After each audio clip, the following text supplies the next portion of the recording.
What's up, everybody? My name's Big Cam and welcome back to another movie review. And today we are talking about 2025's Roofman, which is now streaming on Paramount Plus, and I just watched last night. This movie is from director Derek CIANFRANCE. I have not heard of him necessarily, but he's done a couple of other things. A movie with Mark Ruffalo playing two different brothers, and it says it's called I Know This Much Is True. I actually thought that was a show a couple years back, but apparently it's a movie.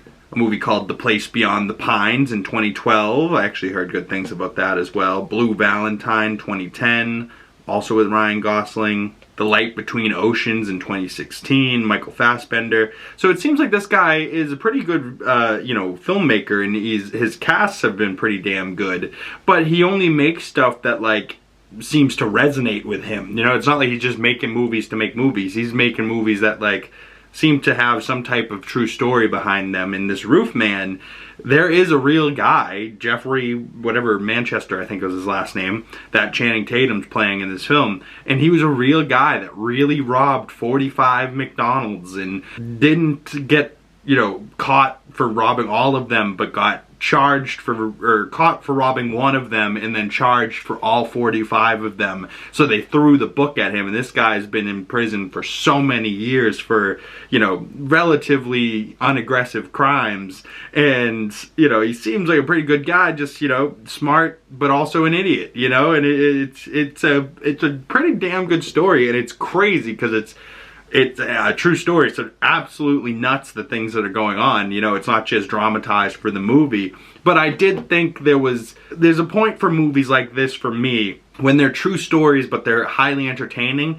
and then they get to this end, and the end's just kind of a bummer, Like, I didn't feel satisfied by the end of this movie, although I was happy I watched it, and I'm glad I got to see this film, and, like, I just got to the end, and I was like, oh, what a bummer. Like, I would have rather them give me, like, slightly spoilers for you guys. If you have seen the movie, you'll know what I'm talking about, but if you haven't, I'm very sorry.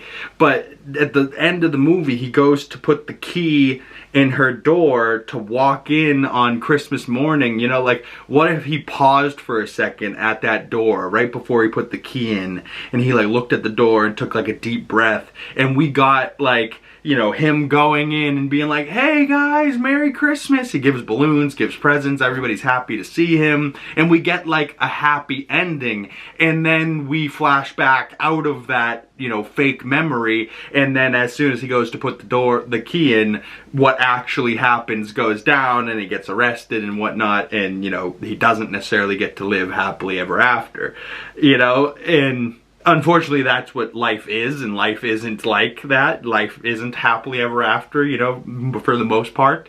It's pretty doom and gloom, pretty fucked up world we live in, and, you rarely do get your happy ending unless it's in a movie. So for me, I wanted this story to end a little bit more satisfying, but instead it ended the way it ended in real life, and it's definitely a solid movie, in, like, the actual story is, like, highly compelling, and you're like, holy shit, what is going on? But it's a movie still, so for me, they could have taken the liberty to make it a little bit more of a fictionalized ending, and it would have been better for me. But overall, still, it's about a 3.5 out of 5 stars, about a 7 out of 10. If I had to give it a true 10 score, it's probably like a 7.1, maybe even like a 6.9, to be honest with you. But I did like it, and I did love seeing Channing Tatum as this character. He was just such, like, a smart guy, but also a fuck, so you're like, Jesus Christ, this moron. But then he's also being, like, super smart. He's got security cameras, he's, like, noticing little things. He was a military guy, but then he's also down on his luck trying to make money the best way he can. He can't do it legally, so he's robbing places and, breaking in through the roofs and hiding in Toys R Us and, like, breaking out of prison. Like, oh my god, like, what a crazy sequence of events for this guy. Like, it's what the hell. And Channing Tatum's great, and then Kirsten Dunst is, like, the girl that he falls in love with in the process, and I really wanted just to see them happily ever after, or at least get, like, one last kiss in at the end or something. But no, she's the reason he ends up getting arrested again, and, like, oh man, what a tough love story there. If you guys know me, I'm a sucker for a love story. So for the fact that this love story didn't work out, you know, it's going to keep me up at night. It really is.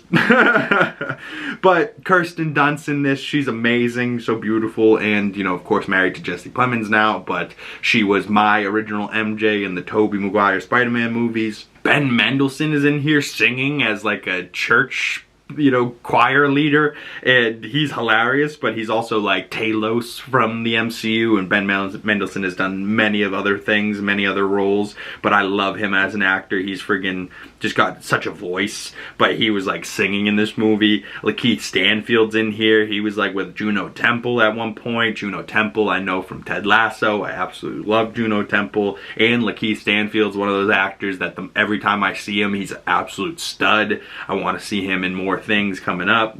Peter Dinklage is in here as well, and you gotta love Peter Dinklage. You know, how can you not? He was like the manager of the Toys R Us. You know, like it was just a crazy story. And then some of the, you know, people that were the people that this happened to in real life played those characters in the movie, you know, like for example, just somebody that I know for sure was the exact same guy. The truck driver that broke Channing Tatum out of prison, you know, he didn't help him, but that was how he got out of prison. He hid underneath the truck with a piece of plywood, and he was able to get out of there. But the same exact truck driver that knew the guy in real life was the same truck driver that was the guy in the movie, you know? So I thought that was a nice little touch that they were like trying to cast the people for this movie, and they're like, yeah, who are you gonna get to play him? I can play him, you know, like, all right, well, why not? You know, and it did feel extra real in certain moments because of that, because it wasn't just like, you know, some gorgeous guy that's a Hollywood actor playing a truck driver, you know, like, no, just a regular old truck driver is playing a truck driver. So, like, little things like that. I think, like, one of the police sergeants was the exact same sergeant from real life, you know, like, little things like that. I was like, wow, this movie is really well done and, like, really a true story, you know, based on actual events and terrible decisions, you know, like absolutely crazy. And like just the little, you know, description they have for this movie. A former Army Ranger and struggling father turns to robbing McDonald's restaurants by cutting holes in their roofs, earning him the nickname Roofman. After escaping prison, he secretly lives inside a Toys R Us for 6 months, surviving undetected while planning his next move. But when he falls for a divorced mom drawn to his undeniable charm, his double life begins to unravel, setting off a compelling and suspenseful game of cat and mouse as his past closes in. Ooh, very interesting movie, very well done, very good cast, and I mean, I can watch Channing Tatum do just about anything, but this kind of role for Channing Tatum, I was actually quite impressed by him in this movie, and I think he's like butt naked at one point too, so for the ladies out there, if you want to see a little naked Channing Tatum action, there you go. But overall for me, 3.5 out of 5 stars. That's about the score that Letterboxd everyone's kind of giving it. So I'd love to hear what you would give this score out of 5 or 10 stars down in the comment section below. Follow my Letterboxd if you want to check out my movie reviews for the year. There will be a movie review coming up during the last week of 2025 here.